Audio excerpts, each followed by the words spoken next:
مگر میں نہیں جج کر سکتا، نہ فیصل آپ مجھے نہ میں آپ کو. بالکل، میں چاہے آپ کو دیکھوں گا گناہ کرتے ہوئے، میں یہ نہیں کہہ سکتا کہ اچھا یہ ایسا ہے بندہ ہے. ہاں کیا پتا اس سے پہلے کا کیا کانٹیکسٹ ہے، کیا پتا کل اس نے توبہ طائب ہو کے پتہ نہیں کیا کرنا ہو.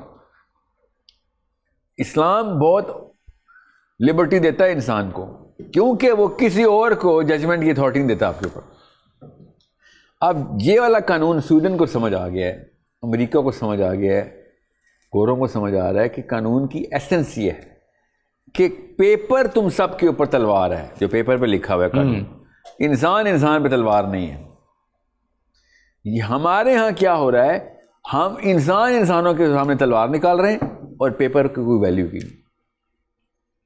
اس لیے ہم لوگ اسلام سے متنفر ہو رہے ہیں، بیکاز ہمارے جو اسلام کے ریپرزنٹیٹیوز ہیں وہ اپنے آپ سے زیادہ ڈرا رہے ہیں رادر دین قانون سے ڈرانے کے.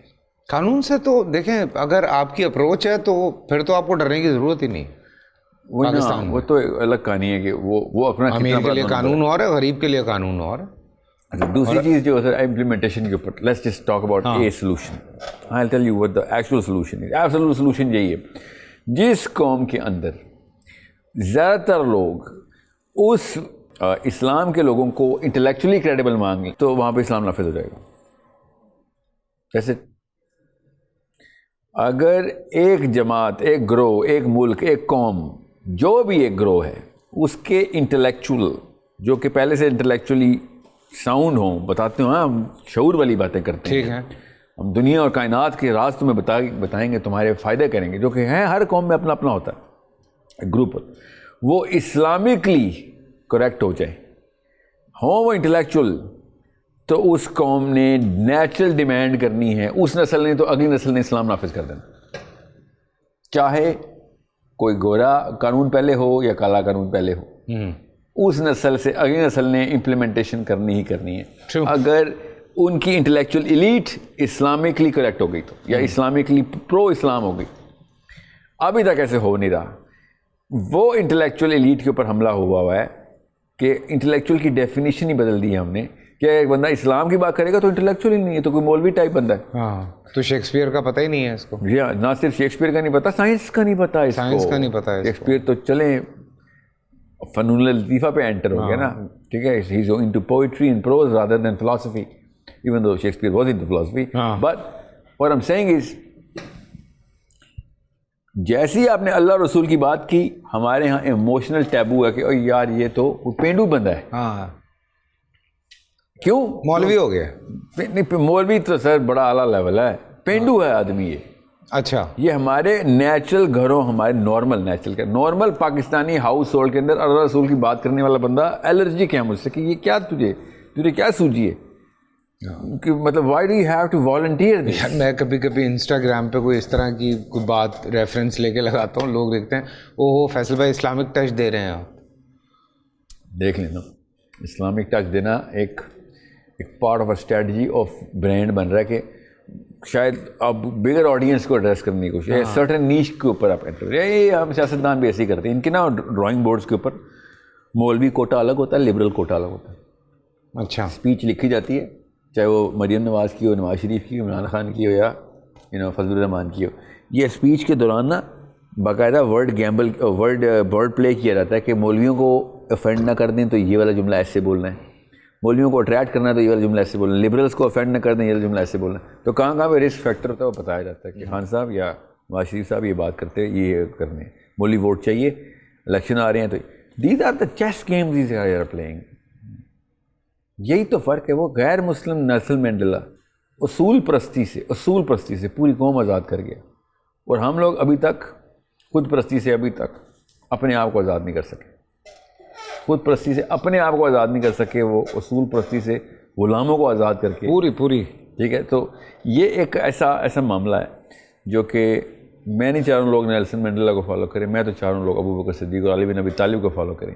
آپ دیکھیں جیسے اتنی اوپن کلچر تھا مدینہ کا، اتنا اوپن کلچر تھا، پوری دنیا کے غلام اپنے آقاؤں سے آزادی کے لیے مدینہ میں مائگریشن کر رہے تھے.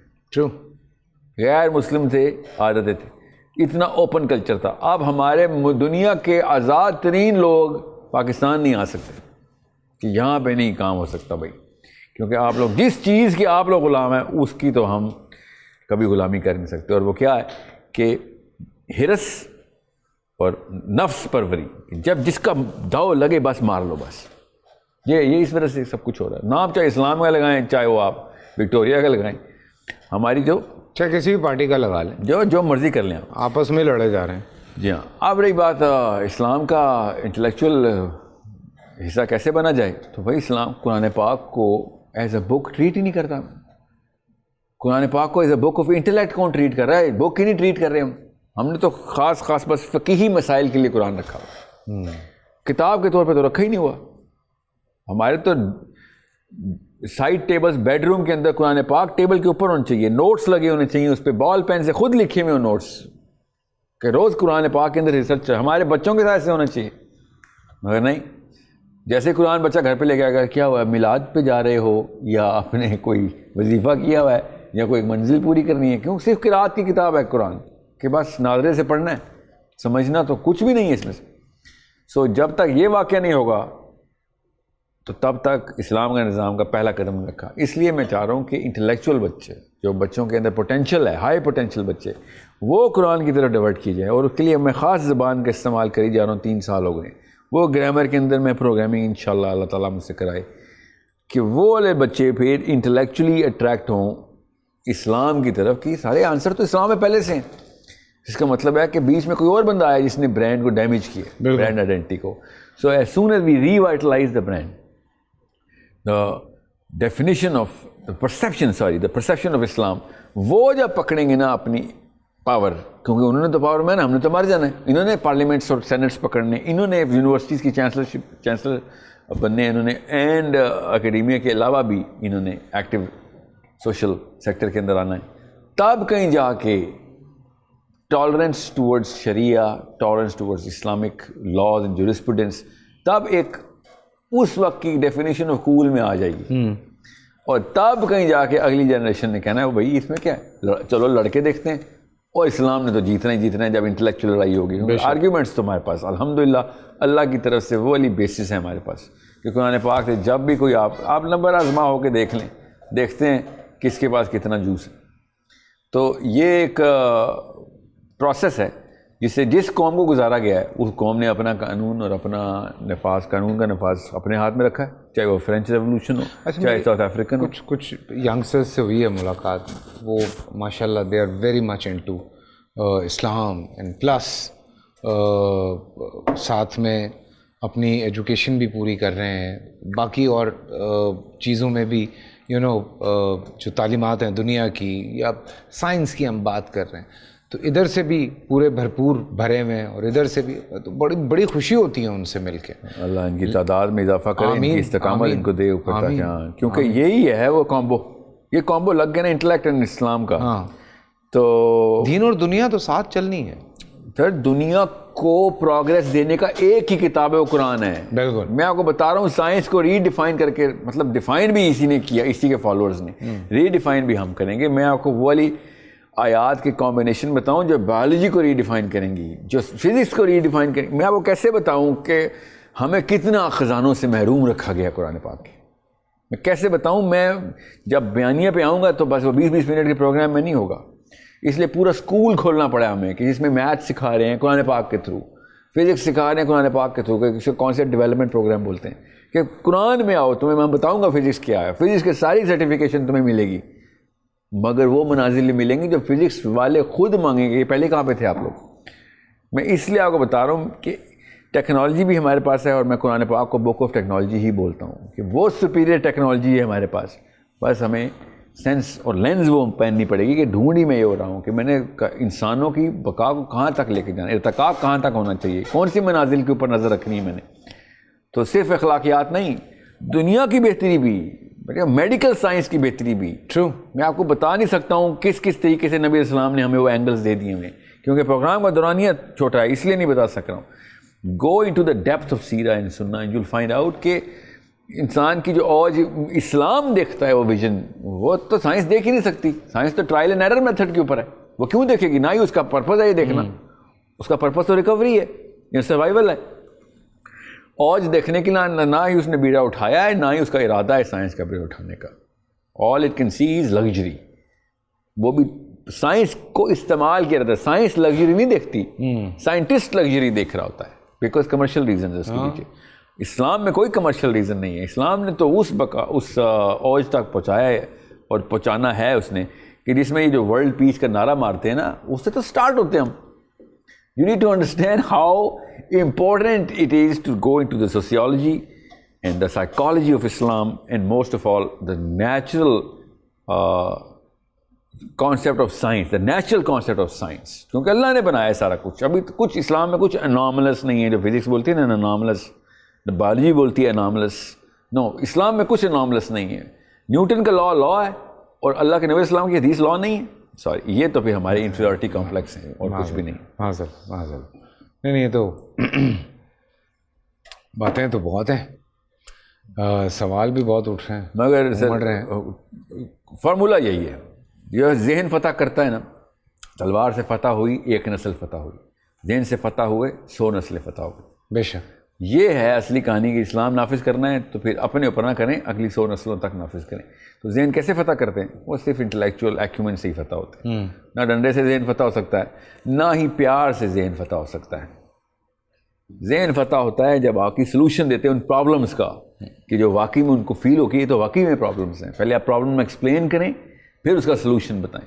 پرابلم جس چیز کو سمجھ آئے گی وہ خود آپ کے کیمپ میں آئے گا کہ ہاں یہ تو میرے اور میرے بچوں کے سامنے، مجھے تو اس بلا سے بچا. پھر آپ اس کو ٹول کٹ دیں گے، یہ لے بلا سے بچو. وہ سینسیبل ہوگی تو لے گا آپ سے، کیوں نہیں لے گا؟ بالکل. آپ کون سا پیسے چارج کر رہے ہیں؟ ٹھیک ہے. So that's how intellectualism is done. You become the biggest problem solver. Once you problem solving کر لیا آپ نے، پھر دیکھیں اسلام سالونگ کیسے کرنی ہے انشاءاللہ. اللہ اکبر. اب بچوں کو مار کے مت بولیں کہ نماز پڑھیں. آپ کریں گے جو آپ کریں گے، بچے وہ کریں گے.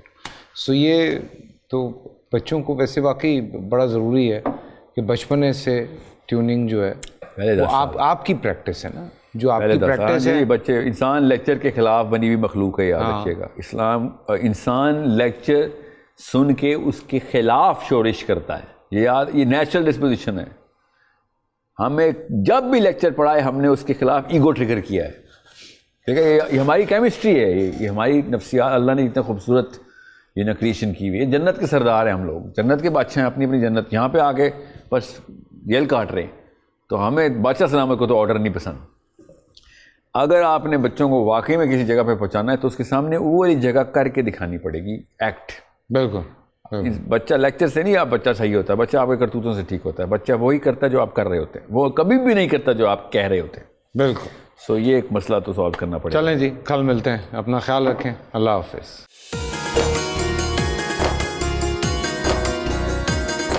أعوذ بالله من الشيطان الرجيم.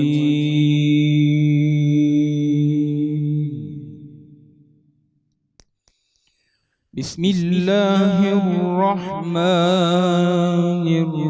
الرحيم.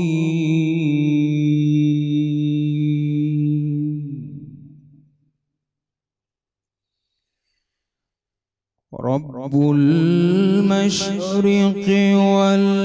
والمغرب لا إله إلا هو فاتخذه وكيلا.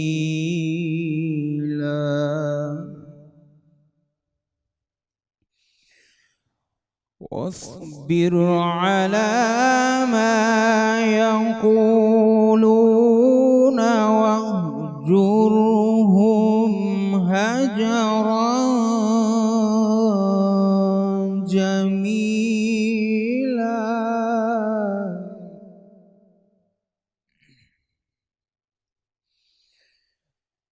رب المشرق والمغرب لا إله إلا هو فاتخذه وكيلا.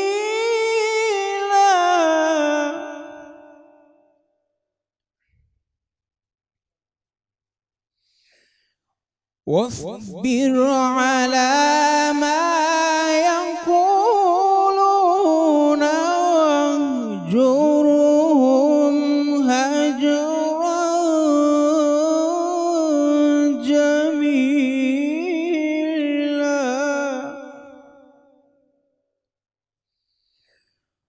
وذرني والمكذبين أولي النعمة ومهلهم قليلا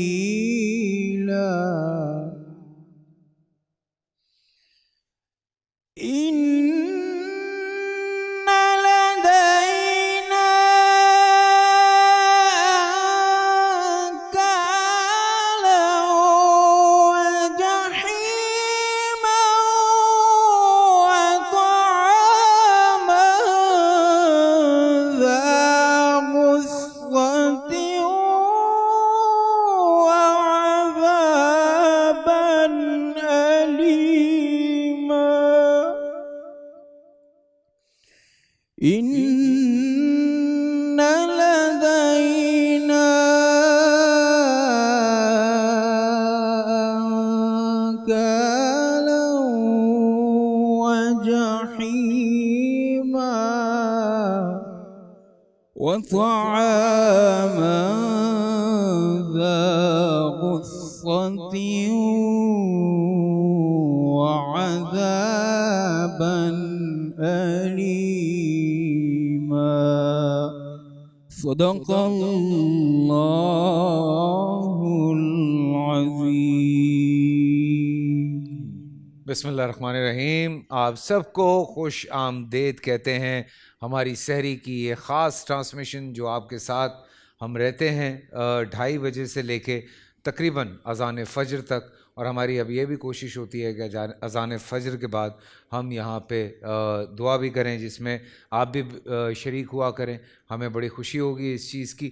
اور اس کے ساتھ ساتھ ہر روز چاہے ہماری افطار کی ٹرانسمیشن ہو جب ہمارے علماء کرام آتے ہیں، یا ہماری یہ سحری کی خاص ٹرانسمیشن ہو جب علماء کرام یہاں پر ہوتے ہیں، تو ہم کوشش یہ کرتے ہیں کہ مختلف پہلو زندگی کے مختلف موضوع آپ لوگوں کی خدمت میں لے کر آئیں. اور مختلف پہلو تو میں نہیں کہوں گا، البتہ یہ ضرور کہوں گا جو حق جو سچ ہے وہ پہلو آپ کے سامنے لایا جائے. ظاہر سی بات ہے جس معاشرے میں ہم رہتے ہیں، جہاں ہم رہتے ہیں، وہاں پہ بہت ساری چیزیں گڈمڈ بھی ہوئی ہیں کچھ کلچرل ایشوز کی وجہ سے. بٹ آج کا جو موضوع جس کی طرف ہم آگے بڑھ رہے ہیں صدقات اور خیرات کے حوالے سے ہے، اور قرآن و سنت میں ہمیں اس کے حوالے سے بہت سارے فضائل ملتے ہیں اور بہت ساری باتیں ہمارے سامنے آتی ہیں. فلاح و بہبود کے لیے بہت ضروری ہے صدقہ کرنا، زکوٰۃ دینا، بیکاز آپ کے ارد گرد کے جو لوگ ہیں ان لوگوں تک یہ تمام صدقات اور خیرات پہنچتے ہیں. اور حدیث نبوی کا مفہوم ہے کہ جب کسی فقیر کے ہاتھ میں آپ صدقہ دیتے ہیں تو وہ صدقہ اس کے ہاتھ میں پہنچنے سے پہلے اللہ تک پہنچتا ہے، اور اس کی لذت لینے والے کو اتنی نہیں آتی جتنی دینے والے کو آتی ہے. تو ایسی بہت ساری احادیث موجود ہیں اس حوالے سے، اور آج ہم علماء کرام سے بھی اس حوالے سے بہت ساری واقعات بھی جاننا چاہیں گے، ہم اس کا مفہوم بھی جاننا چاہیں گے، ہم اس کی حقیقت بھی جاننا چاہیں گے. لیکن چونکہ وقت قصص الانبیاء کا ہے اور ہم چاہتے ہیں کہ قصص الانبیاء کے بعد باقاعدہ طور پہ آغاز کیا جائے اپنی اس ٹرانسمیشن کا، تو انبیاء کے بول کی طرف ہم جائیں گے، اور مفتی حنیف قریشی صاحب وہاں پہ موجود ہیں. چل کے انبیاء کے بول دیکھتے ہیں اور اس کے بعد واپس آتے ہیں.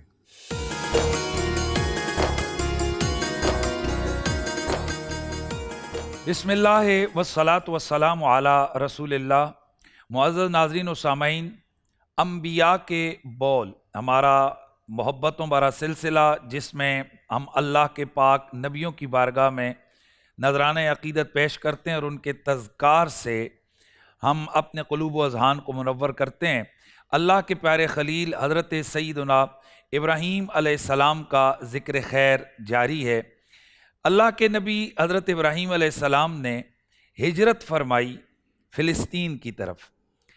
آپ جس وقت ہجرت کے لیے نکلے تو آپ کے ساتھ آپ کی بیوی حضرت سیدہ سارہ، حضرت لوط علیہ السلام اور آپ، یہ 3 ہستیاں ہیں. راستے میں اس ہجرت کے دوران ایک بڑا عجیب واقعہ ہمیں تاریخ میں اور تفاسیر کی کتابوں میں ملتا ہے کہ راستے میں ایک ایسا ظالم بادشاہ ہے جس کے بارے میں یہ مشہور ہے کہ کوئی بھی خوبصورت عورت جو اسے نظر آتی ہے تو وہ اسے چھین لیتا ہے، اور اگر اس عورت کے ساتھ اس کا شوہر ہو تو اسے قتل کروا دیتا ہے، اور اگر اس کے بہن بھائی ہوں تو ان کو، یا والدین ہوں تو ان کو وہ عزت اور احترام سے، نام و کرام سے نوازتا ہے، اور وہ کوشش کرتا ہے کہ وہ اس خوبصورت عورت سے خود شادی کر لے۔ سیدہ سارہ کو اللہ تعالیٰ نے بے پناہ حسن عطا فرمایا تھا۔ حضرت ابراہیم علیہ السلام جب اپنی زوجہ اور باقی ساتھیوں کے ساتھ جب اس کی سرزمین سے گزرے تو اس کے جاسوسوں نے خبر دی، چنانچہ بادشاہ نے حضرت سیدنا ابراہیم علیہ السلام کے قافلے کو روک لیا اور سیدہ سارہ کے بارے میں پوچھا کہ یہ آپ کے ساتھ کون ہے؟ تو آپ نے فرمایا یہ میری بہن ہے۔ تو اس نے حضرت ابراہیم علیہ السلام کو قتل نہ کیا بلکہ عزت اور احترام سے پیش آیا اور سیدہ سارہ کو ان سے الگ لے گیا۔ اب یہاں پر ایک بڑا عجیب سوال ذہن میں آتا ہے، اور واقعتاً ایسا بالکل ذہن میں آنا بھی چاہیے کہ اللہ کے نبی نے اپنی بیوی کو بہن قرار دے دیا۔ یہ کیا اللہ کا نبی خلاف حقیقت بات کر سکتا ہے؟ تو اس کا کچھ حضرات نے جواب دیا شاید آپ نے یہ تقیتاً ایسا کیا تھا، لیکن ہمارے ہاں یہ ہے کہ حضرت ابراہیم علیہ السلام نے توریتاً ایسا کیا تھا۔ توریہ ایسی گفتگو کو کہتے ہیں کہ آپ ایک لفظ بولیں، آپ کا اور مفہوم مراد ہو اور سننے والا اس کا اور مفہوم لے۔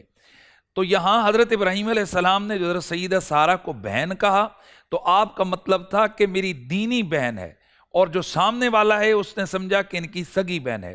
چنانچہ حضرت سیدہ سارہ کی طرف جب اس بادشاہ نے دست درازی کی کوشش کی تو اللہ کا عذاب اس پر آ گیا اور اس کا جسم شل ہو گیا اور اس پر فالج کا اٹیک ہو گیا۔ بڑا پریشان ہوا، توبہ کی، کہنے لگا مجھے معاف کیجئے۔ حضرت سیدہ سارہ نے دعا کی، وہ ٹھیک ہو گیا۔ دوبارہ اس نے پھر یہ حرکت کی، دوبارہ اسی طرح وہ پکڑا گیا۔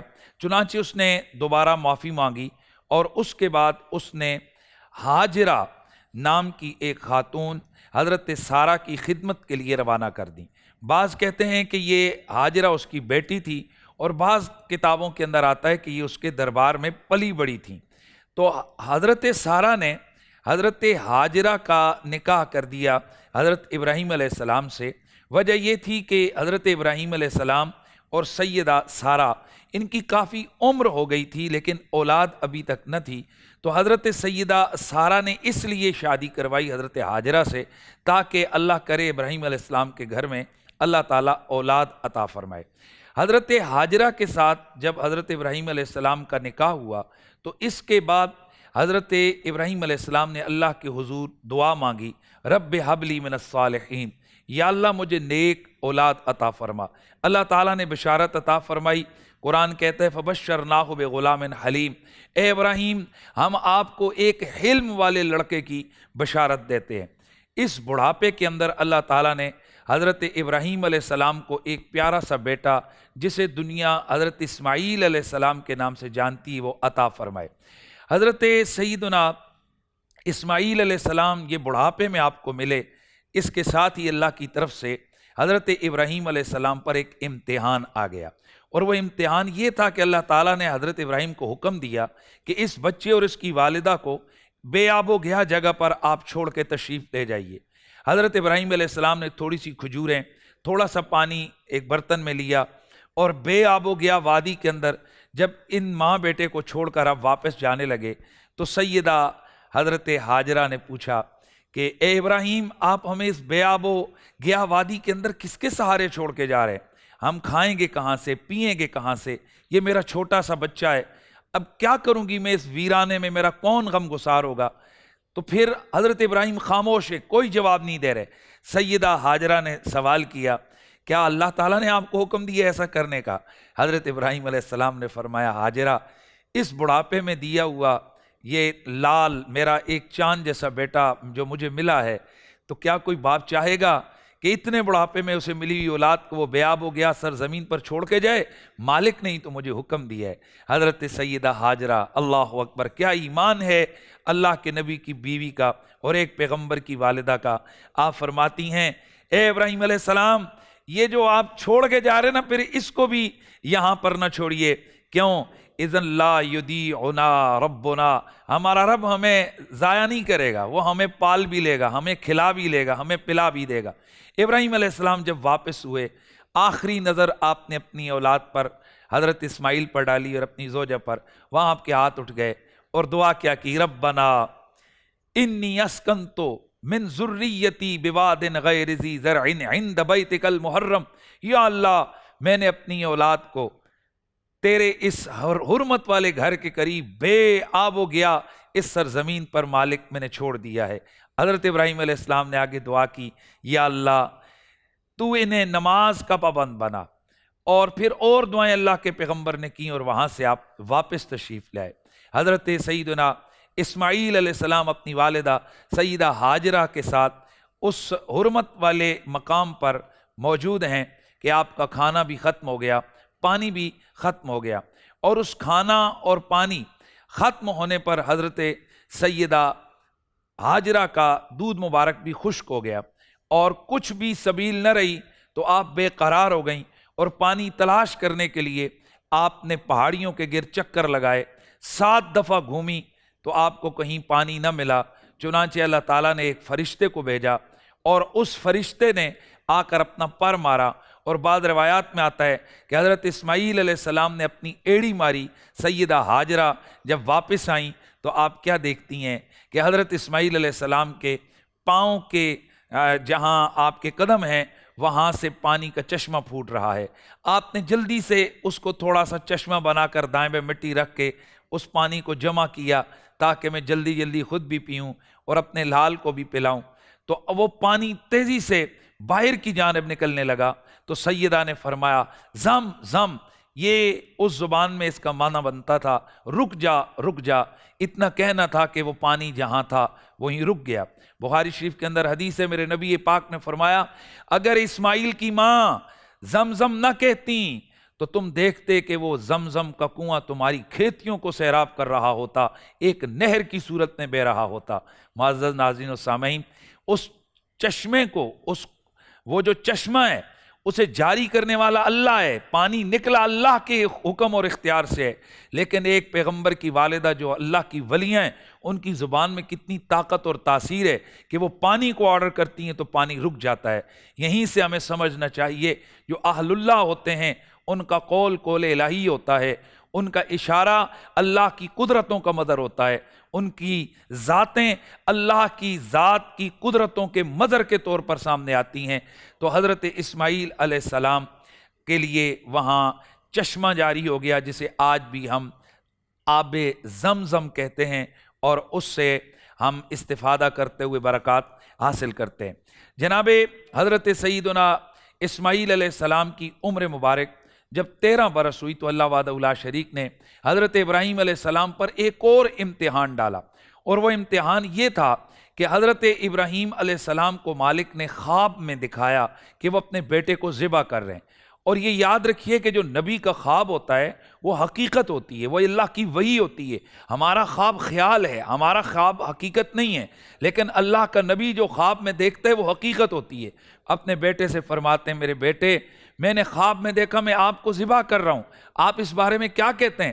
تو حضرت اسماعیل علیہ السلام عرض کرتے ہیں اے بابا جان آپ کو آپ کے رب نے جو حکم دیا ہے اب کر گزریے، یعنی آپ مجھے قربان کر دیجئے، آپ مجھے ذبح کر دیجئے. سبحان اللہ، یہ فیضان نظر تھا یا کہ مکتب کی کرامت تھی. سکھائے کس نے اسماعیل کو آداب فرزندی. سبحان اللہ، یہ ہے اہل بیت نبیوں کے گھر والوں کا یہ فیضان ہے. حضرت اسماعیل علیہ السلام کے اندر وہ جذبہ کہاں سے آیا؟ تو یقیناً یہ اس گود کا کمال تھا، یہ اس نبی کے گھر کا کمال تھا. حضرت اسماعیل علیہ السلام کو حضرت ابراہیم علیہ السلام نے پروگرام بنا لیا کہ اب بیٹے کو ہم ذبح کریں گے. چنانچہ جب آپ اپنے بیٹے حضرت اسماعیل علیہ السلام کو ذبح کرنے کے لیے آپ لے کے نکلے تو شیطان آ گیا ورغلانے کے لیے. پہلے حضرت سیدنا اسماعیل سے آ کر کہنے لگا آپ کو معلوم ہے کہ آپ کا بابا کدھر لے کے جا رہے ہیں؟ فرمایا کدھر لے کے جا رہے ہیں؟ کہا آپ کو ذبح کرنے. تو آپ مسکرائے، فرمایا رب کے حکم پر جب مجھے ذبح کرنے کے لیے لے جا رہے ہیں میں تیار ہوں. پھر حضرت ہاجرہ کے پاس آیا, کہنے لگا آپ کو معلوم ہے کہ آپ کے شوہر آپ کے بچے کو ذبح کرنے لے جا رہے ہیں؟ آپ نے فرمایا بھئی ایسا کیسے ہو سکتے ہے کہ ایک باپ اپنے بیٹے کو ذبح کرے جو بڑھاپے میں اس کو اللہ نے اولاد دی؟ کہا اللہ نے حکم دیا ہے. آپ مسکرائیں, فرمایا یہ ایک اسماعیل ہے, اگر ایسے لاکھوں اسماعیل ہوں تو اپنے رب کی رضا پر, اپنے رب کی طلب پر سب کو قربان کر دوں. اللہ کے نبی حضرت ابراہیم علیہ السلام حضرت اسماعیل علیہ السلام کو قربان کرنے کے لیے قربان گاہ کی طرف لے کے جا رہے ہیں. ہمارا وقت اتنا ہی تھا, مکمل ہو گیا. انشاءاللہ یہاں سے ہم کل آگے اس واقعے کو لے کر چلیں گے اور حضرت ابراہیم علیہ السلام کے مزید تذکار آپ کے سامنے بیان ہوں گے. اپنا خیال رکھیے گا. اللہ تعالیٰ ہم سب کی خیر فرمائے اور کوشش کیجئے کہ زیادہ سے زیادہ عبادات فرمائیں, تہجد کو معمول بنائیے, قرآن پاک کی تلاوت, درود پاک کی کثرت. یہ رمضان کی بڑی نعمتوں اور سعادتوں میں سے کچھ سعادتیں. السلام علیکم ورحمۃ اللہ تعالی وبرکاتہ.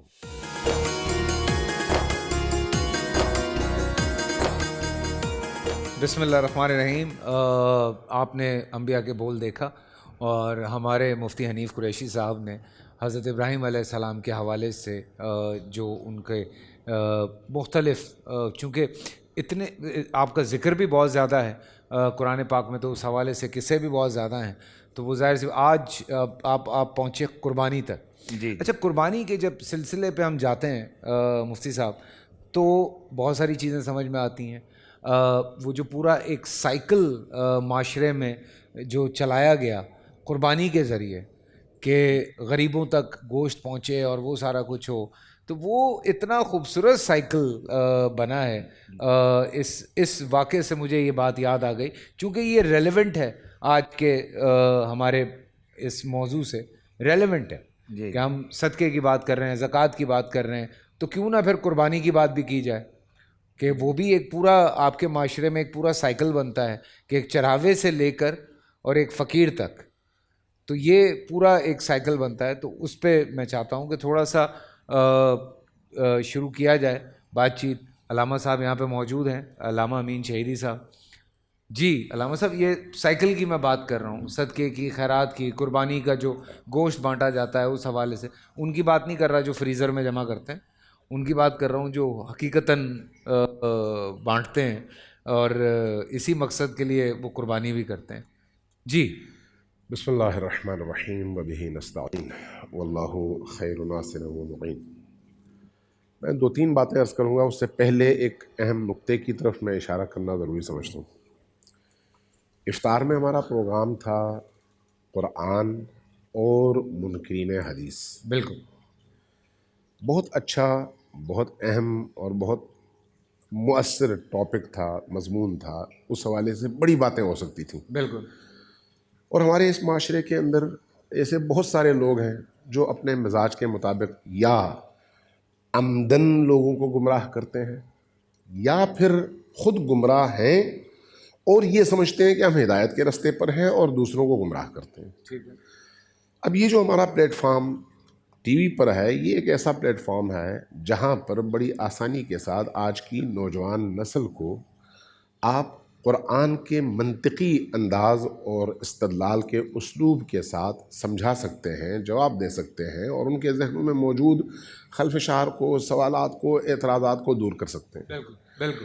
ہماری جو شام والی نشست تھی بڑی اچھی تھی, لیکن تھوڑا سا ہم ڈی ٹریک ہو گئے. موضوع تھا منکرین حدیث اور ہم چلے گئے کسی اور موضوع پر, کسی شخص کے حوالے سے, کسی شخص کے افکار کے حوالے سے. بے شک اس طرح کے افکار رکھیں, موضوع رکھیں, اچھا ہے, لیکن اس کو اپنی جگہ رکھیں, اس کو اپنی جگہ رکھیں, چونکہ یہ خود ایک مستقل موضوع اور بہت بڑا موضوع ہے. لہٰذا میں یہ سمجھتا ہوں کہ خود وہ جو حدیث کا عنوان ہے اس پر آج کی نسل کے ذہن میں کس طرح کے سوالات ہیں.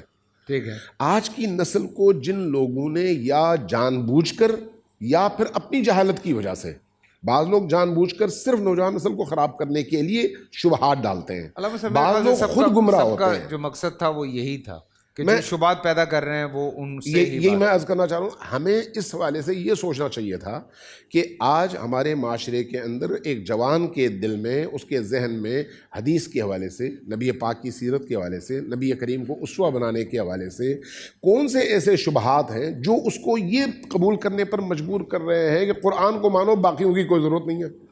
اس موضوع کو میرا خیال ہے، میں آپ سے پھر گزارش کروں گا اور سلمان بھائی سے بھی، اس موضوع کو ذرا کھولیں، اس کو کسی اور موضوع کے ساتھ مخلوط نہ کریں.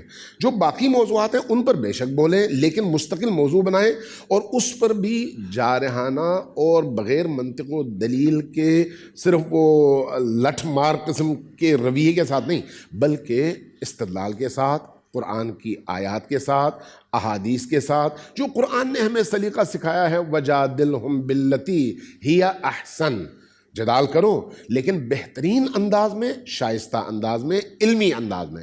اس سے آپ کا پیغام بہت دور تک پہنچے گا اور دیکھنے والوں کو اندازہ ہوگا کہ کون علمی بات کرتا ہے اور کون ہوا میں فائر کرتا ہے. ٹھیک ہے. اس طرح سے آپ ایک اچھا پیغام دینے میں کامیاب ہو جائیں گے. جہاں تک آج کے آپ کے موضوع کا تعلق ہے، اب پتہ نہیں آپ کے وقت ہے تو پھر میں بولوں، ورنہ جو ہے پھر میں بریک سے آگے آپ سے پوچھ لیتا ہوں. جو چھوٹا سا بریک سے آگے امین شہیدی صاحب سے شروع کرتے ہیں.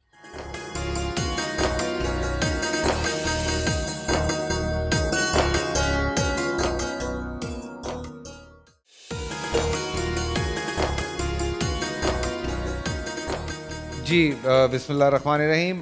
تھوڑا سا آگے بڑھیں گے اور آج کا جو ٹاپک ہے اس کی طرف بڑھتے ہیں، اس پہ بات کرتے ہیں. اور تھوڑا سا ہم چونکہ کوشش یہ کر رہے ہیں، وقت کم ہے، مقابلہ سخت ہے، کوشش کرتے ہیں زیادہ سے زیادہ اس طرح کے واقعات، اس طرح کی احادیث اور قرآن پاک کی روشنی میں جتنا ہو سکتا ہے ہم آپ لوگوں تک جو پیغامات ہیں وہ پہنچاتے رہیں.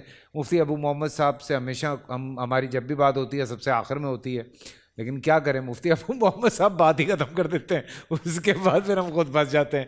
تو لیکن آج میں نے کہا کہ نہیں، پہلے سب سے پہلے مفتی ابو محمد صاحب سے آغاز کرتے ہیں. میں نے بھی ایک حدیث کا مفہوم آپ کو شیئر کیا اور اس طرح کی بے تحاشا حدیث ملتی ہیں جی، جن کو ہم فالو بھی کرتے ہیں، جن کو ہم پڑھتے بھی ہیں، قرآن پاک بھی پڑھتے ہیں. اس میں سے بھی ہمیں بہت ساری چیزیں ملتی ہیں، صدقات، زکوٰۃ کے حوالے سے، فلاح و بہبود کے حوالے سے، یہ جو پورا سسٹم ایک بنایا گیا تھا اس حوالے سے.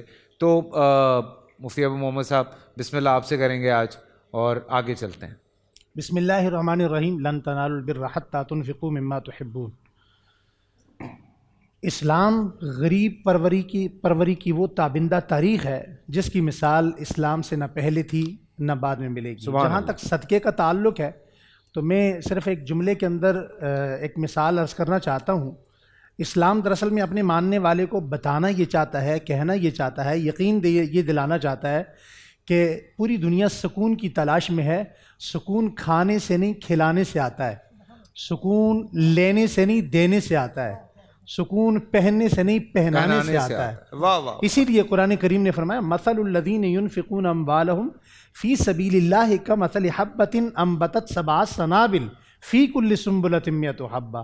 تمہیں یقین نہ آئے تو تم اس کاشتکار اور ذمہ دار کو دیکھ لو کہ وہ دانہ زمین میں ایک ڈالتا ہے، ہم اس سے 7 بالیں اگاتے ہیں، ہر بال کے ساتھ 100 دانے ہوتے ہیں، تو گویا ایک کے بدلے میں ہم 700 کر کے تمہیں واپس لٹاتے ہیں. اور نبی کریم صلی اللہ علیہ وآلہ وسلم نے جو صدقے کی تعریف فرمائی وہ کیا ہے؟ فرمایا مرضاکم بصدقہ. اگر تمہیں مرض آ جائے تو تم اپنی مرض کی جو دوا ہے وہ صدقے کے ذریعے کرو. آج ہمارے ہاں چونکہ ترجیحات بدل چکی ہیں اور ہم سب سے پہلے پیناڈول کی طرف، میڈیکل اسٹور کی طرف، ڈاکٹر کی طرف دوڑتے ہیں، تو سب سے پہلے ایمان کا سب سے پہلا تقاضا یہ ہے کہ بندہ سب سے پہلے اللہ سے رجوع کرے. دیکھیے ہمارا یقین ہے کہ دوائی میں شفا نہیں ہے، شفائی اللہ کے حکم میں ہے. واہ واہ. دوائی میں، میڈیسن میں شفا نہیں ہے. اللہ چاہیں گے تو میڈیسن سے شفا آئے گی، نہیں چاہیں گے تو ہوا کے جھونکے میں آ جائے گی، پانی کے گھونٹ میں آ جائے گی.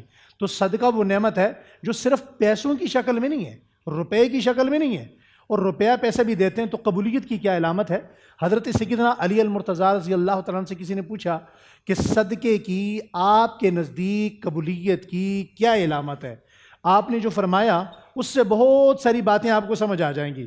حضرت علی المرتضیٰ رضی اللہ تعالیٰ عنہ فرماتے ہیں صدقے کی قبولیت کی علامت یہ ہے کہ جسے تم دے رہے ہو اسے اپنا محسن سمجھو، جسے تم دے رہے ہو سبحان اللہ۔ اس کو اپنے آپ سے بہتر جانو۔ حضرت سیدنا حسین ابن علی رضی اللہ تعالیٰ عنہ سے کسی نے پوچھا کہ آپ کیا کہتے ہیں سب سے اچھا صدقہ کون سا ہے؟ فرمایا جسے تم دو تم اسے جانتے نہ ہو، یہ سب سے بہترین صدقہ ہے۔ اور اسی لیے تو فرمایا نا کہ آج نیکی چھوٹی ہوتی ہے بینر بڑا ہوتا ہے، نیکی چھوٹی ہوتی ہے ڈسپلے بڑا ہوتا ہے، جب تک کیمرہ نہیں آتا صدقہ نہیں ہوتا، جب تک کیمرہ نہیں آتا اس وقت تک آٹا تقسیم نہیں ہوتا۔ تو میرے خیال میں باقی احباب بھی گفتگو کریں گے، موقع ملا تو پھر عرض کریں گے، لیکن اتنی بات ذہن میں رکھ لیں، آخری بات ہے کہ ہم سکون کی تلاش میں ہیں۔ سکون بازار سے پرچیز نہیں کیا جا سکتا، پرچیزنگ صرف آرام کی ہوتی ہے، بیڈ کی ہوتی ہے، گاڑی کی ہوتی ہے، بنگلے کی ہوتی ہے۔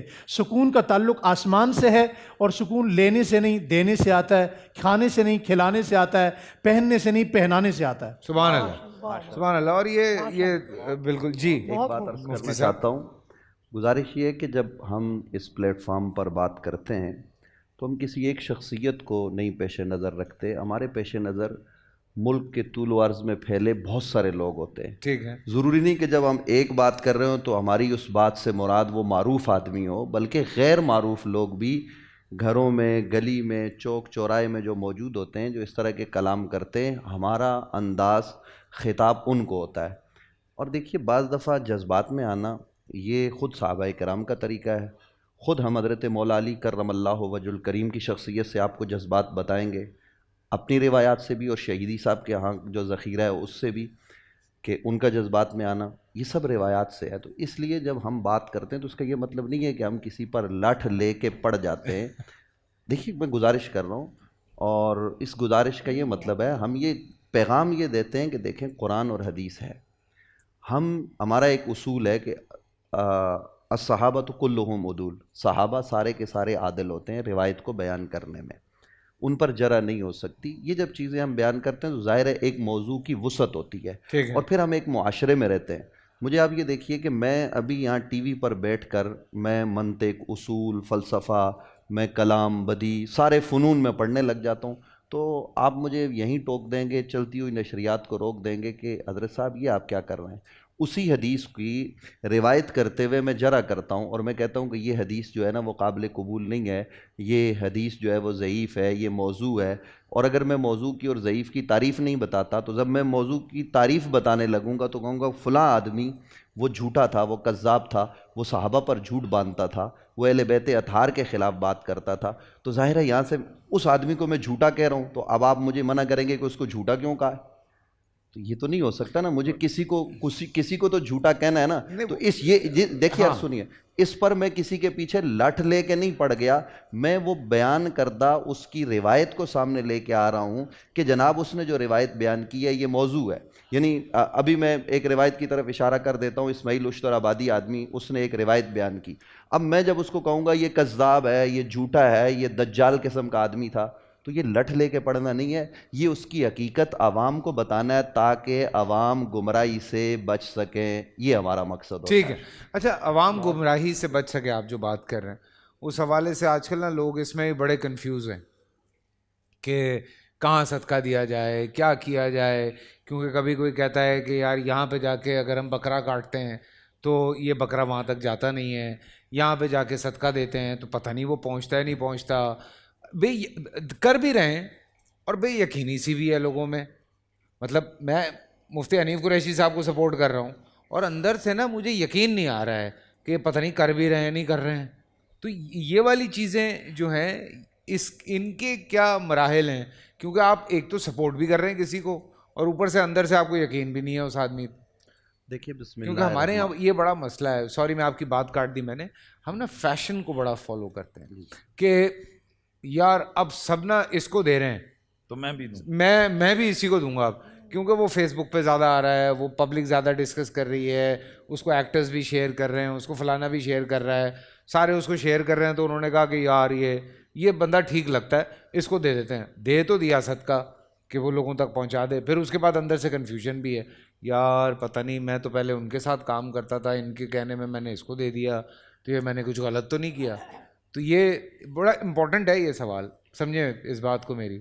جی فیصل بھائی آپ نے درست فرمایا۔ دیکھیے گزارش یہ ہے کہ صدقہ یہ نبی علیہ السلام کی تعلیمات ہیں، قرآن مجید فرقان حمید نے صدقہ دینے کا ہمیں حکم دیا ہے، اور صدقہ دینے کی عظمت کو بیان کیا ہے، دینے والے کی عزت، اس کے شرف، اس کے مقام کی بات کی ہے کہ دینے والا اللہ رب العالمین کے قریب ہوتا ہے۔ یہ بھی روایات ہیں کہ آپ ایک ہاتھ سے دیں، دوسرے کو پتہ نہ چلے۔ مطلب یہ ہے کہ آپ کو تو پتہ ہے، یہ بتانے کا مقصد یہ ہے کہ ایک ہاتھ یعنی ساتھ والے کو بھی خبر نہ ہو میں کس کی جیب میں نے کیا ڈالا ہے، تاکہ اس کی تشہیر نہ ہو۔ سبحان اللہ۔ لیکن بعض دفعہ تشہیر بھی ہوتی ہے، اور وہ لوگوں کو توجہ دلانے کے لیے ہوتی ہے تاکہ اور لوگ بھی یہ عمل کریں۔ صحابہ کرام رضوان اللہ تعالیٰ علیہم اجمعین کی زندگیوں کو جب ہم دیکھتے ہیں تو ہمیں یہ نظر آتا ہے کہ صحابہ خفیہ طریقے سے رات کے اندھیرے میں کسی کی مدد کر کے آ جاتے ہیں، اور دوسری طرف نبی علیہ السلام مسجد نبوی کے ممبر پر بیٹھ کر کہتے ہیں کہ اللہ کے راستے میں دو، تو جناب حضرت فاروق اعظم آدھا مال لا کر اللہ کے راستے میں دے دیتے ہیں۔ سیدنا حضرت عثمان ذی النورین 300 اونٹ اللہ کے راستے میں ما ساز و سامان قربان کرتے ہیں۔ حضرت سیدنا ابو بکر صدیق رضی اللہ تعالیٰ عنہ اپنے گھر کا سارا مال لے آتے ہیں، پھر حضور اس پر سوال قائم کرتے ہیں کہ کیا چھوڑ کے آئے ہو؟ وہ کہتے ہیں گھر میں اللہ اور اس کے رسول کو چھوڑ کے آیا ہوں۔ تو یہ دونوں طرح کی چیزیں ہیں۔ اب ہم نے دیکھنا ہے کہ ہم جا رہے کس طرف ہیں اس زمانے میں۔ جو آپ نے سوال کیا نا کہ جس کو مل رہا ہوتا ہے سارے لوگ اس کو دے رہے ہیں، یعنی مطلب جو فیس بک پہ آ رہا ہوتا ہے، جو ٹی وی پہ آ رہا ہوتا ہے، حالانکہ قرآن اس کے برعکس بات کرتا ہے۔ قرآن کیا کہتا ہے؟ وَآتِ ذَا الْقُرْبَى حَقَّهُ، سب سے زیادہ حقدار وہ ہے جو آپ کا سب سے زیادہ قریبی ہے۔ یہاں ہمارا سگا بھائی بھوک اور پیاس اور افلاس میں زندگی کے شب و روز گزار رہا ہے، اور ہم باہر جا کر جناب سخی بنے پھرتے ہیں کہ جناب ان صاحب نے فلاں کو گاڑی دے دی، فلاں کو مکان لے کر دے دیا۔ تو یہ نہیں ہونا چاہیے۔ جو سب سے زیادہ قریبی حقدار ہے اس کو دیں، آپ کا پڑوسی ہے اس کو دیں، وہ زیادہ ضرورت مند ہے۔ اور پھر دیکھیے سفید پوش طبقہ کو تلاش کر کے دیں۔ آج کل یہ بھی ایک بڑا عالمیہ ہے کہ جناب سفید پوش کون ہے؟ وہ بھائی آپ کے گھر کا چوکیدار ہے، آپ اس کی حالات تو معلوم کرو۔ آپ کے ساتھ جو آدمی کام کرتا ہے، جو آپ کے معاملات کو دیکھتا ہے، اس کا خیال کرو۔ آپ کے محلے میں بچوں کو قرآن کی تعلیم دینے والا ہے، اس کا خیال کریں۔ آپ کے پاس بھی ایک قاری صاحب یہاں آیا، آپ نے ان کو نیکی کے اس انمول نیکی میں دکھایا۔ اسی طریقے سے مسجد میں جو خادم ہوتا ہے، جو جھاڑو لگاتا ہے، مسجد کا جو چوکیدار ہے، جو آپ کے جوتے سیدھے کرتا ہے مسجد میں، مسجد کا امام ہے، یہ وہ تمام لوگ ہیں۔ اور ضروری نہیں کہ آپ ان کو صدقات واجبہ میں سے دیں، صاحب آپ نفلی طور پر تحفے کے طور پر ثواب کی غرض سے دیں گے، اللہ آپ کے مال میں اضافہ کر دے گا۔ تو یہ چیزیں ہمیں پیش نظر رکھنی چاہیے۔ اس کو لے کر جب ہم آگے بڑھیں گے تو نظام خوبصورت طریقے سے چلے گا۔ اور فیصل قریشی صاحب سب سے پہلے قریبی لوگوں کو دیکھیں، خدا کا واسطہ قوم دوسروں کو دیکھتی ہے، پڑوسی کو نہیں دیکھتی۔ سبحان اللہ، سبحان اللہ۔ مفتی حنیف قریشی صاحب ایک بڑا امپورٹنٹ سوال، جی یہ باتیں کرتے کرتے میرے دماغ میں آیا، چونکہ فیس بک کی بات ہو رہی تھی، فیس بک پہ ایک چیز پاپ اپ ہوئی، اور میں چاہتا ہوں کہ جو اس طرح کی چیزیں آتی ہیں ان کو ضرور ہم ان پہ بات کریں۔ حال ہی میں ایک بیان میں نے سنا، میرے بڑے پیارے دوست ہیں ظفر عباس، ان کے حوالے سے یہ بیان تھا کہ وہ شیعہ ہیں، ان کو آپ نے صدقہ نہیں دینا۔ لوگ چونکہ اس کو سپورٹ کر رہے ہیں تو ان کے حوالے سے کہ وہ شیعہ ہے اس کو صدقہ نہ دیں، وہ قبول ہی نہیں ہوگا۔ اس طرح کا ایک بیان میں نے سنا، تو کیا یہ صحیح رہے گی بات؟ ہمارا جو آج کا ٹاپک ہے، سب سے پہلے تو زکوٰۃ، پچھلے صدقات اور انفاق فی سبیل اللہ ہمارا آج کا ٹاپک ہے۔ سب سے پہلے تو ہم نے یہ دیکھنا ہے کہ یہ انفاق فی سبیل اللہ، یہ جو صدقات ہیں، ان کی قرآن اور حدیث میں، یہ شریعت اسلامیہ میں اہمیت کتنی ہے۔ ٹھیک ہے۔ قرآن مجید برہان رشید میں زکوٰۃ ایک فرضیت کے طور پر آئی ہے، لیکن اس کا جو جرنل پہلو ہے، یعنی یہ ایک پہلو ہے زکوٰۃ، لیکن اصل قرآن مجید کا جو حکم ہے وہ ہے انفاق فی سبیل اللہ، اللہ کی راہ میں خرچہ کرنا۔ سبحان اللہ۔ اب ان میں سے جو واجب ہے آپ پر، اور ظاہر ہے وہ سب پر واجب نہیں ہے، وہ صاحب نصاب پر واجب ہوتا ہے، وہ تو آ گیا زکوٰۃ یا صدقات واجبہ، جس میں آپ کے منتیں آ گئیں، یا ساتھ ساتھ آپ کا عید رمضان میں فطرانہ آ گیا، تو یہ صدقات واجبہ ہے، یہ تو آپ نے دینے ہی دینے۔ اس کے علاوہ قرآن نے انفاق پر زور دیا ہے، خرچہ کرو۔ اور جو آپ نے پچھلا سوال کیا تھا کہ ایک آدمی کو یقین ہی نہیں، تو اگر تو وہ خرچہ جس کا کر رہا ہے، وہ جو انفاق فی سبیل اللہ کر رہا ہے، وہ اگر صدقات واجبہ ہیں، تو صدقات واجبہ میں یقین ہونا ضروری ہے کہ میرا یہ جو کام میں کر رہا ہوں یہ ادا ہو گیا اور میں صحیح کر رہا ہوں. یعنی اگر آپ نے زکوٰۃ ایویں ہی ہوا میں دے دی تو آپ کی زکوٰۃ تو ادا ہوئی نہیں ہے.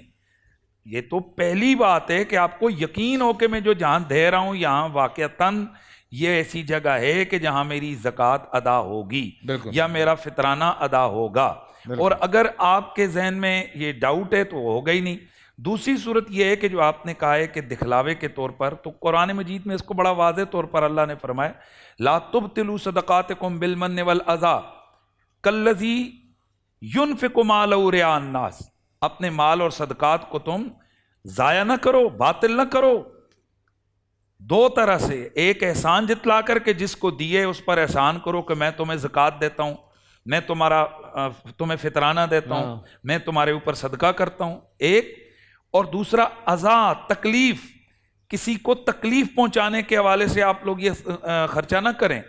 آگے فرمایا اس آدمی کی طرح کہ جو اپنا مال دکھلاوے کے لیے کر رہا ہے، اللہ کی راہ میں دکھلاوے کے لیے وہ مال کو صدقہ کر رہا ہے. تو یہ تو قرآن نے ایک جگہ نہیں ہے، یہ 5 سے زائد مقامات پر واضح حکم دیا کہ اپنے اموال کو تم ریاکاری کے ساتھ، ایذا دینے اور اسی طرح احسان جتلانے کے ساتھ آپ اس کو اپنے صدقات کو تباہ نہ کرو، ہلاک نہ کرو، ان کو باطل نہ کرو.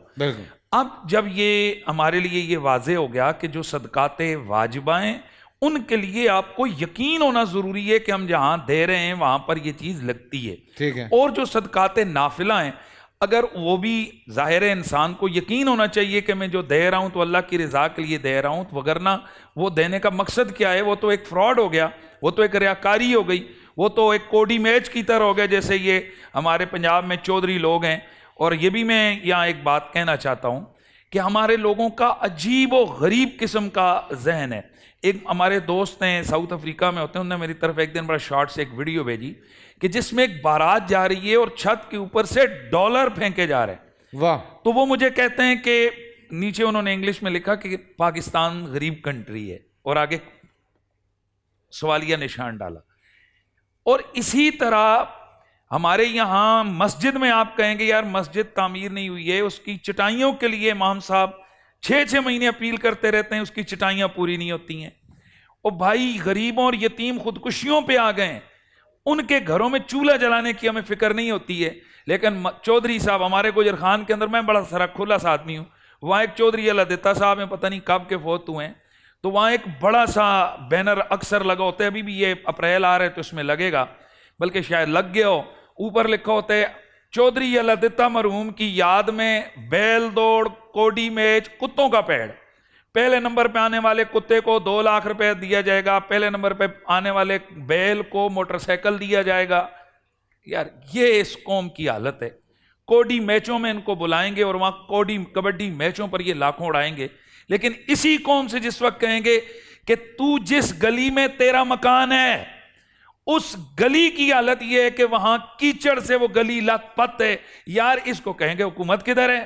محلے والے کہتے رہے ہو بھائی جو تو نے وہ موٹر سائیکل اور وہ جو خرچہ کیے نا اتنا تو اس رستے کو ٹھیک کروا سکتا تھا اگر کہیں اور نہیں. تو میں اس نتیجے پر پہنچا ہوں کہ اللہ تعالیٰ کا جو دیا ہوا مال ہے اس کا بھی حساب ہوگا. اور قرآن نے اس کو بڑا واضح طور پر جگہ جگہ پہ فرمایا. اور میں اگر فگر بیان کروں تو 100 سے زیادہ جگہ پر اللہ تبارک و تعالیٰ نے قرآن مجید میں مال خرچہ کرنے کا یا حکم دیا یا اس کی فضیلت کو بیان. سبحان اللہ، سبحان اللہ، سبحان اللہ. تھوڑا سا میں علامہ صاحب تھوڑا عوامی ایک سوال بڑا ضروری ہے. ہمارے بہن بھائی جو ملک سے باہر رہتے ہیں وہ بہت کوشش کرتے ہیں. سوال رہی کہ آپ کا پر چلیں. ہاں ادھر لے آ جاؤں گا میں، پھر آ جاؤں گا. ٹھیک ہے. وہ بڑی کوشش کرتے ہیں اور وہ بہت ہیلپ آؤٹ بھی کرتے ہیں. ہم نے ٹیلی تھونس کیے ہیں، ہم نے بہت ساری ایسی ڈرائیوز کی ہیں جس میں دنیا بھر سے جو پاکستانی ہیں وہ پاکستان میں فورسفلی بہت بہت ہمت کے ساتھ، بری جان کے ساتھ وہ لوگوں کو ہیلپ آؤٹ کرتے ہیں. اور ہم جہاں پہ بیٹھے ہوتے ہیں یا ہم جس این جی او کے تھرو، مطلب میں بھی بیٹھتا ہوں یا اور بھی ہمارے بھائی بیٹھتے ہیں، بہنیں بیٹھتی ہیں وہ ٹیلی تھون کے لیے، تو وہ پورا ایک سلسلہ چلتا ہے اور اچھے خاصے پیسے جمع ہوتے ہیں اور وہ اس این جی او کے لیے یوز ہوتے ہیں. رمضانوں میں یہ ایک سلسلہ چل رہا ہوتا ہے، یو کے سے، یو ایس اے سے، کینیڈا سے، اور وہ وہاں سے پیسے بھیجتے ہیں. اچھا ان کا مسئلہ یہ ہے کہ میں نے جب یہ پوچھا تھا تو انہوں نے کہا کہ جی یہاں پہ ہمیں اس طرح کے لوگ نہیں ملتے, اسپیشلی مسلمان جن کو ہم اس طرح سے ہیلپ آؤٹ کریں. جتنا کر سکتے ہیں وہ ہم یہاں پہ کرتے ہیں, باقی چونکہ اتنا زیادہ ہوتا ہے تو ہم لوگوں کو ہیلپ آؤٹ کرتے ہیں. بڑے میں اس بات پہ تھینکس کہتا ہوں. تو یہ صحیح ہے طریقہ, کیونکہ وہ کسی ایک این جی او کو یا وہ جتنے بھی این جی اوز بیٹھ رہی ہوتی ہیں ٹیلی تھون میں وہ سب کو سپورٹ کر رہے ہوتے ہیں.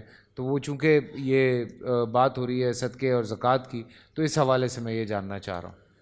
دیکھیے پہلی بات تو یہ ہے کہ یہ جو مستحب صدقات ہیں جس کو آپ نفلی عبادت کہتے ہیں, اس میں اگر ہم خود نبی کریم صلی اللہ علیہ وآلہ وسلم کی سیرت کو پڑھیں تو ہمیں وہاں سے کچھ نئی چیزیں ملتی ہیں جس کی طرف ہماری توجہ عام طور پر نہیں جاتی. ابھی ہم نے حضرت خدیجہ الکبریٰ سلام اللہ علیہا کے وصال کے دن پروگرام کیا یہاں پر, تو اس میں آپ نے دیکھا یہ بات ہوئی یہاں پر تمام علماء نے کہا کہ حضرت خدیجہ کی ساری دولت تقسیم ہوئی. کہاں ہوئی؟ کوئی مسلمان تھا؟ بالکل. کوئی وہاں پر موحد تھا؟ کوئی کلمہ گو تھا؟ نہیں. غریبوں میں. کن لوگوں میں؟ مشرکین تھے لیکن ضرورت مند تھے. اب اس لیے یہ بات ذہن میں رکھنی چاہیے کہ اگر فرض کریں اس طرح کا کوئی معاشرہ ہے, مغربی معاشرہ, وہاں پر آپ پیسے جمع کرتے ہیں ان لوگوں سے جو خود اسلام سے تعلق نہیں رکھتے, تو ان کا پیسہ تو وہاں پر خرچ ہو سکتا ہے.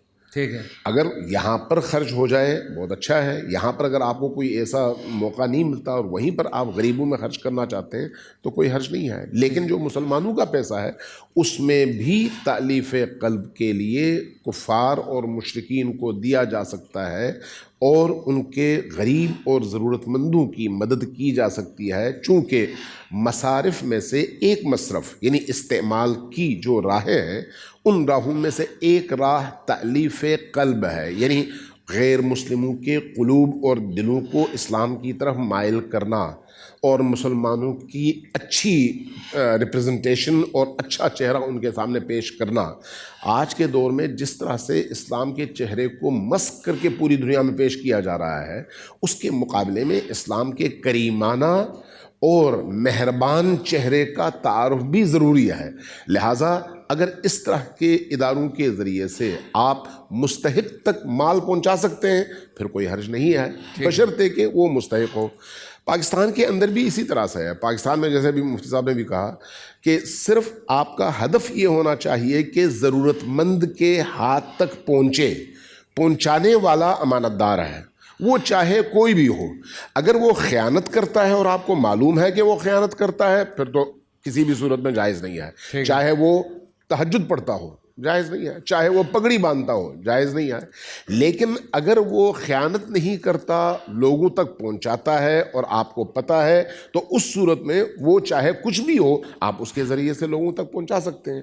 اب اصل یہ جو مہینہ ہے یہ ہے انفاق کا مہینہ, جہاں آپ اپنا پیٹ کاٹتے ہیں اور کم کھاتے ہیں یا بھوکے رہتے ہیں. یہیں پر دوسرا جو آپ کام کرتے ہیں وہ دوسروں کو کھلانے والا کام ہے. ٹھیک ہے. دوسروں کی بھوک اور پیاس کو مٹانے والا اور دوسروں کو پہنانے والا. صحیح. تو اب یہ جو فطرانہ ہے جو واجب اور فرض میں سے ہے, فرائض میں سے ہے نا, جو ہم فطرانے کے طور پر عید کی رات کو اپنے پیسے الگ کرتے ہیں. بعض اوقات ہم عید کی رات کا انتظار کرتے ہیں. اس وقت جو مہنگائی کا زور چل رہا ہے, ایسے موقع پر کیا ہمیں عید کی رات کا انتظار کرنا چاہیے یا اس سے پہلے غریبوں تک وہ فطرانہ کسی اور نیت سے, فرض کرے قرض کی نیت سے, پہنچا دیں تاکہ وہ عید تک کم از کم اپنی ضرورتیں پوری کر لیں. شب عید جب آپ پر فطرانہ فرض ہو جائے تو آپ اس کو نیت تبدیل کر لیں اور کہیں کہ وہ میں نے فطرانے کے طور پر ادا کر دیا ہے. تو اس وقت جو ضرورت ہے وہ یہ ہے کہ کسی بھی صورت میں آپ ضرورت مندوں کے گھروں تک اجناس, راشن اور کپڑے پہنچائیں, چاہے وہ واجب فطرے ہی کی صورت میں ہو, لیکن اس نیت کے ساتھ. چونکہ فطرانہ اسی طرح سے جس طرح سے نماز ہے, نماز جب تک وقت داخل نہ ہو فرض نہیں ہوتا. فطرانہ بھی عید کا چاند نظر آنے کے فوراً بعد فرض ہے, لہٰذا اس سے پہلے اگر آپ دیں گے تو وہ فرض نہیں ہے. اب آپ نے کس نیت سے دینا ہے؟ آپ نے قرض کی نیت سے دینا ہے. قرض کی نیت سے آپ دیں, وہ اپنا خرچ کریں, اس پر اب واجب ہے نا قرض کی واپسی, لیکن عید کی رات اسی قرض کو آپ فطرانے کے طور پر شمار کریں, اس کا مسئلہ حل ہو جائے گا اور آپ کا فرض اتر جائے گا. واہ واہ واہ واہ واہ. اپنا فیصل بھائی اس میں تھوڑا سا, چونکہ شہیدی صاحب کا ظاہر ایک اپنا مکتب فکر ہے, وہ فقہ جعفریہ سے ان کا تعلق ہے. ہمارا جو فقہ حنفی یا باقی ہمارے مسالک ہیں, ہمارے ہاں فطرانہ آپ کبھی پہلے بھی, یعنی رمضان کے اندر بھی اگر آپ دیں گے تو آپ کا فطرانہ ادا ہو جائے گا. پروفیسر صاحب ایسا ہی ہے. اور اسی طرح زکوٰۃ کا بھی یہی مسئلہ ہے کہ اگر ہم زکوٰۃ ایڈوانس میں بھی اگر دینا چاہیں تو یہ ادا ہو جائے گا. ٹھیک ہے پروفیسر صاحب, بشرطے کہ کوئی آدمی پہلے سے صاحب نصاب ہو. ٹھیک ہے, کہ مطلب آپ اگر حنفی یہ کہتے ہیں کہ اگر ہم پہلے فطرانہ دینا چاہیں تو ہم دے سکتے ہیں, بلکہ دینا ہی پہلے چاہیے. رمضان کے اندر دیں. بلکہ میں کل ایک پوسٹ پڑھ رہا تھا کہ عموماً ہمارے یہاں یہ ہوتا ہے کہ جس وقت ختم قرآن ہوتا ہے تو ختم قرآن کے موقع پر جناب ائمہ کی خدمت کرتے ہیں, کپڑے دیتے ہیں سارا. تو وہ پوسٹ بڑی زبردست تھی, انہوں نے لکھا کہ برائے مہربانی 27ویں شب پہ جو کمیٹیاں اور لوگ امام مسجد کو کپڑے دیتے ہیں تو ساتھ اس درزی کا ایڈریس بھی بتائیے گا جہاں سے کپڑے سلتے ہیں. چھوٹا سا بریک سے واپس آتے ہیں. آپ کو کام ملے گا.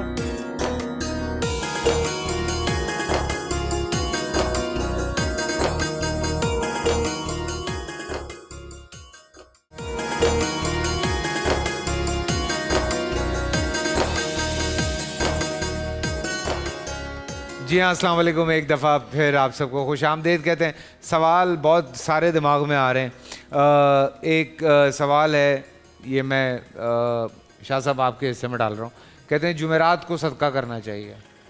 کہتے ہیں کہ وہ پھیپڑے اور کلیجی جو ہے اس کو اوپر سے وار کے بدھ والے دن چھت پہ پھینک دو.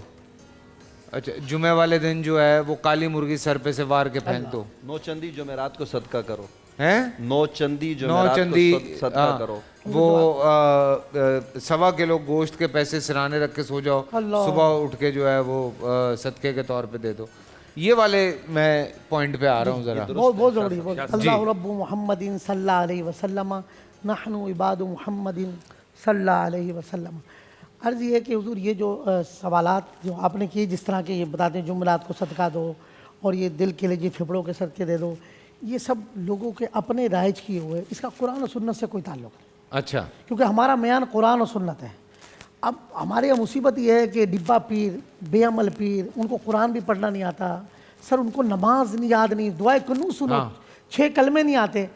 ایک صاحب ٹی وی چینل پہ پروگرام کر رہے تھے, وہ کلمہ انہوں نے وظیفے میں بتایا تو وہ یقین جانیے لا الہ الا اللہ محمد, وہ کلمہ نہیں پڑھ پائے. ہم نے ان کو کہا نہیں محمد الرسول اللہ. ہم یہاں تک پہنچ گئے اس نہج پر. تو یہ ہمارے فیک عاملوں نے, جعلی پیروں نے, ڈبہ پیروں نے ہمیں اس جمعہ, یہ تو مائیں بہنیں سب کر رہی ہوتی ہیں. اصل میں ہوتا یہ کہ دیکھیں پتہ کیا ہے, مائیں بہنیں بیٹیاں زیادہ جاتی پیروں کے پاس ہے, پرانی بات. پھر ہندو, میں کہتا ہوں ہندو سے ہم انڈیا سے پاکستان تو آ گئے, لیکن ہم ان کے رسم و رواج اور کلچر کو نہیں بھول پا رہے.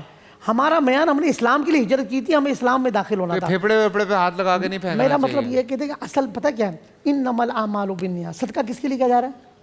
اللہ کے لیے. جب اللہ کے لیے کیا جا رہا ہے تو اس میں کوئی وقت کی قید بھی نہیں ہے, کچھ چیزوں کو. وہ کہتے ہیں انڈا وار کے نا 2 راہ پہ پھینک دو. ہاں, ہم اس وقت دیکھ رہے ہیں تنگ دستی, غربت, بے روزگاری ہے. تو سر آپ غریب آدمی کو ڈھونڈ کے اس کو روزگار اپنی استطاعت کے مطابق آپ اس کو روزگار شروع کروا دیں. تو صدقہ یہ کہ یہ نہیں ہے کہ آپ انڈے, بلی, کتا اور چھیچرے, پھیپڑے, جو ضرورت ہے اس کو آپ کریں. اور دوسرا یہ کہ سب سے بہترین, جیسے اپنے جانور آپ ذبح کریں, بھائی اپنے ہاتھ سے چھری پہ رہے, کیوں کہہ رہے ہیں 10 بکرے؟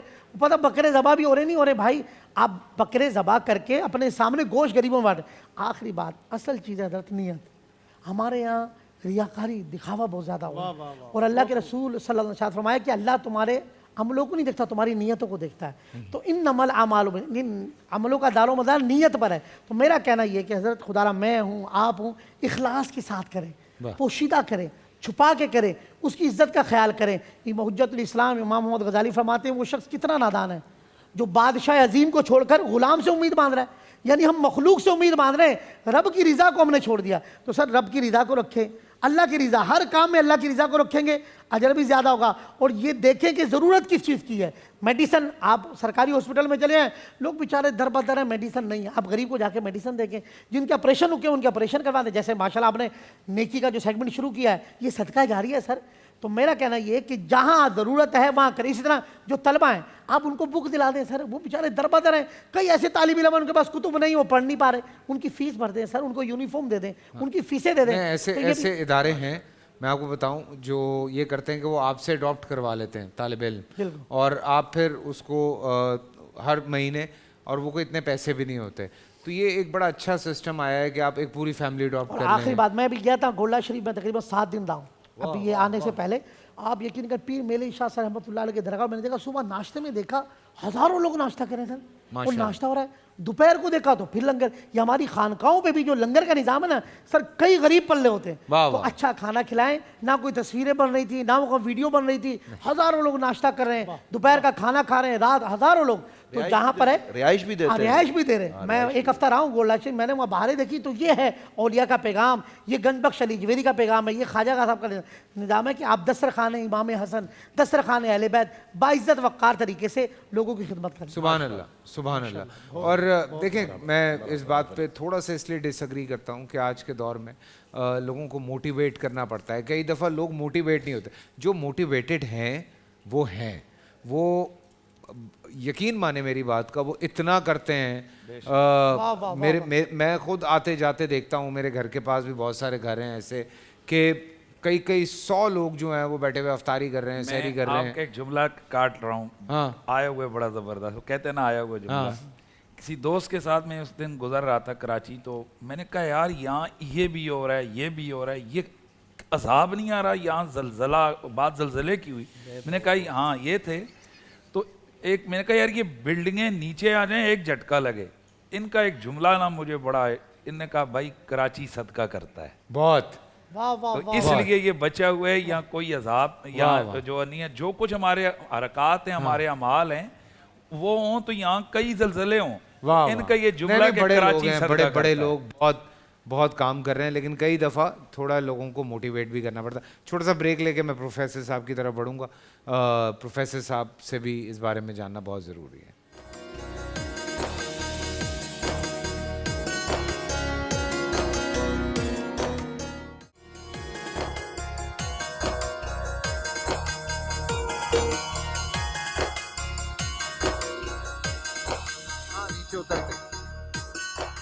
جی ہاں, السلام علیکم. ایک دفعہ پھر آپ سب کو خوش آمدید کہتے ہیں. پروفیسر صاحب کی طرف بڑھتے ہیں. پروفیسر صاحب کی طرف بڑھنے سے پہلے کال لے لیتے ہیں, پروفیسر صاحب سے اس کا جواب لیں گے. جی السلام علیکم.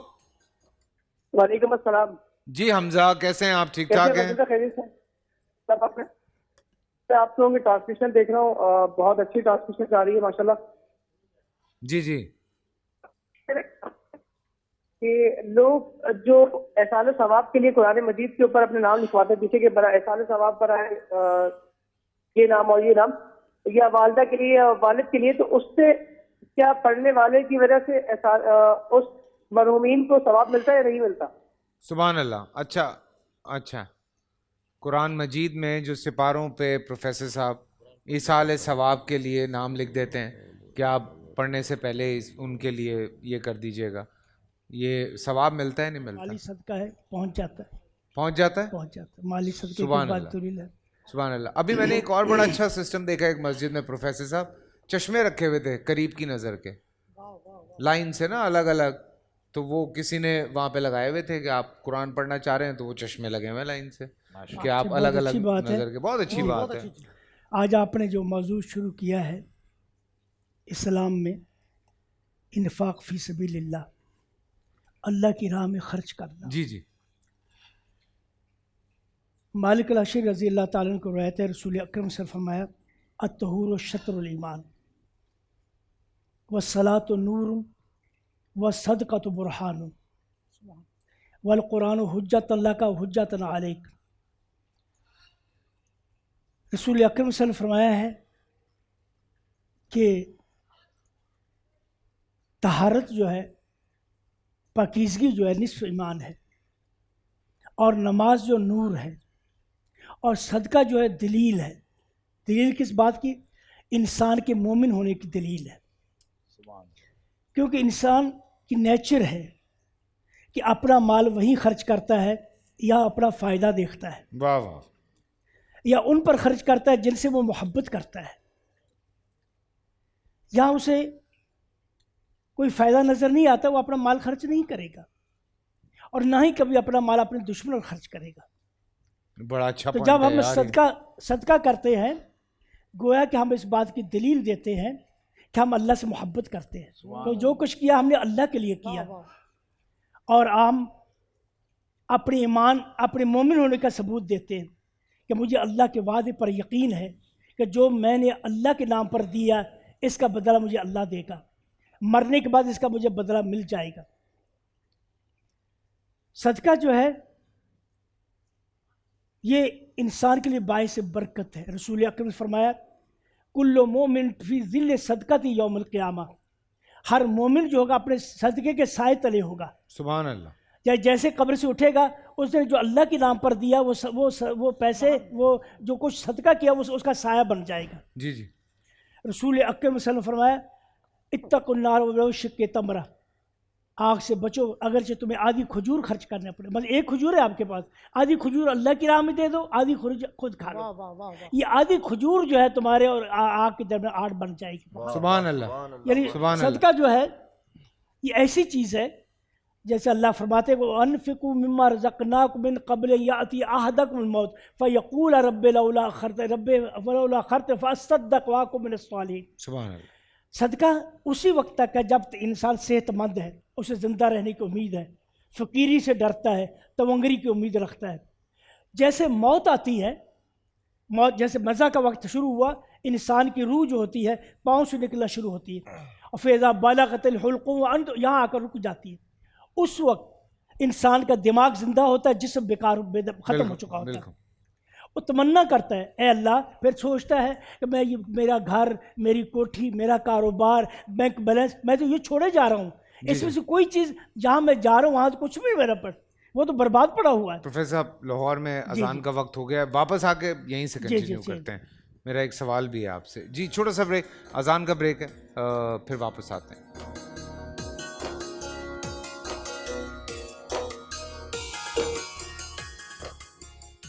اللہ سبحان اللہ. اور یہاں پہ سحری بھی ہو رہی ہے اور ساتھ ساتھ ہم پروگرام بھی لے کے چل رہے ہیں. ہمارے علماء کرام یہاں پہ موجود ہیں. بہت سارے آپ کے سوالات جو کہ پہنچتے رہتے ہیں، اور چونکہ پروفیسر صاحب سے بات ہو رہی تھی پھر اب پروفیسر صاحب سے بات میری رک گئی بیکاز لاہور میں اذان کا وقت ہو گیا تھا. چند لمحوں کے بعد کراچی میں بھی اذان کا وقت ہو جائے گا. پروفیسر صاحب الگ الگ صدقات کے حوالے سے میں نے سوالات کیے شاہ صاحب سے کہ ہمارے یہاں اس طرح کے سوالات ہوتے ہیں کہ جی پھیپھڑے کو ہاتھ لگا کے پھینک دو، اپنا کیا کہتے ہیں انڈا وار کے پھینک دو، پیسے بانٹ دو اوپر سے وار کے. پھر ایک اور چیز بھی میں ابھی پڑھ رہا تھا، مجھے کسی نے سوال بھیجا ہوا تھا کہ کیا قرآن پاک پڑھ کے وہ بھی ثواب پہنچایا جا سکتا ہے بڑوں تک؟ قرآن پڑھ کر دعا کی جا سکتی کہ اللہ تعالیٰ اس کی بخشش فرما دیں گے. باقی یہ رہا کہ اس کا ثواب، تلاوت کا ثواب، ہم اہل حدیث کے یہاں یہ چیز نہیں ہے. ٹھیک ہے. یعنی یہ حدیث سے ثابت نہیں ہے کہ کوئی نبی کریم صلی اللہ علیہ وسلم بہت سے صحابہ کا انتقال ہوا، کبھی آپ نے ایسا نہیں کیا کہ لوگوں کو جمع کیا اور انہوں نے کہا قرآن پڑھیں اس کا ثواب پہنچائیں. باقی دعا، قرآن عبادت ہے، دعا عبادت پڑھ کر دعا کرتے ہیں، دعا اللہ پہنچا دیتے ہیں، دعا پہنچا سکتے ہیں. باقی یہ چیز جو ہے سارے ثواب، یہ مسئلہ جو ہے یہ مختلف ہمارے نزدیک نہیں ہے. ٹھیک ہے. نوی صاحب آپ نے ہاتھ کھڑا کیا، خیریت؟ جی جی چلے دونوں میں سے کوئی بھی دے دے. ہمارے ہاں بڑا واضح سا مسئلہ ہے کہ بخاری شریف کی حدیث موجود ہے، نبی پاک صلی اللہ علیہ وآلہ وسلم نے ایک قبروں کے پاس سے حضور گزرے تو آپ نے فرمایا کہ ان کو عذاب ہو رہا ہے. پھر اللہ کے نبی نے 2 ٹہنیاں کا توڑ کر ان کو ایک قبر پر ایک اور دوسری پر دوسری کو رکھا. فرمایا جب تک یہ تسبیحات پڑھتی رہیں گی اس وقت تک اس کا ثواب ان قبر والوں کو پہنچے گا اور اللہ تعالیٰ ان کے عذاب میں کمی فرمائے گا. تو اس سے ہمارے تقریباً اس پر اجماع ہے پوری